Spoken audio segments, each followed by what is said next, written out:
আমাদের এখানে আমি যেটুকু বলেছি, পুলিশের সাথে কথা বলেছি, পুলিশ আমাদের যেভাবে দিক নির্দেশনা দিয়েছে, র্যাব বা অন্যান্য আইন শৃঙ্খলা রক্ষাকারী বাহিনী যেভাবে দিক নির্দেশ দিয়েছে, আমাদের এখানে সংখ্যা কোনো ব্যাপার না। এটা নিশ্চিত নিশ্চিত নিরাপত্তার জন্য যতটুকু ক্যামেরা দরকার আমরা ততটুকু দিব। সেটা হলো আইন শৃঙ্খলা রক্ষাকারী বাহিনীর চাহিদা অনুযায়ী।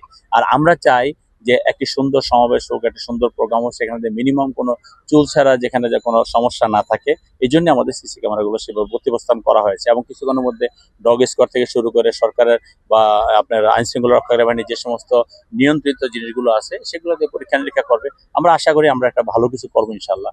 আমরা আজকেও ভালো করব, ভবিষ্যতে জনগণের ভোটে নির্বাচিত হয়ে জনগণের জন্য ভালো কিছু করবো ইনশাল্লাহ। আজকের এই সমাবেশকে কেন্দ্র করে আপনাদের নেতাকর্মীদের আমাদের মাধ্যমে কোনো মেসেজ দিতে চান?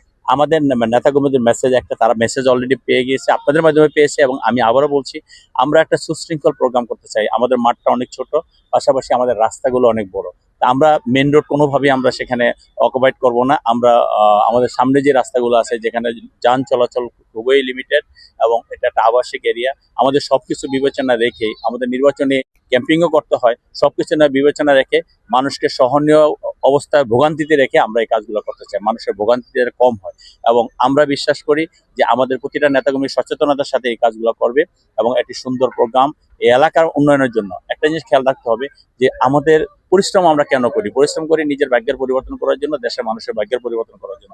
আজকে আমরা যদি মানুষকে একটু কষ্ট দিয়ে যদি আমরা ভালো কিছু পাই, ভালো কিছু আশা করি, এইটুকু আমার মনে হয় আমাদের মানুষ, আমাদের এলাকার জনগণ সেটা ইয়া করে নিবে, সেটা হজম করে নিবে। কাজে আমি আবারও দুঃখ প্রকাশ করছি যাদের একটু ভোগান্তি হবে, এবং আমি আমাদের নেতার মধ্যে উদাত্ত আহ্বান জানাবো, আমরা 6:30টার মধ্যে এসে আমরা যে যার অবস্থানে সুশৃঙ্খলভাবে একটি প্রোগ্রাম করবো ইনশাআল্লাহ।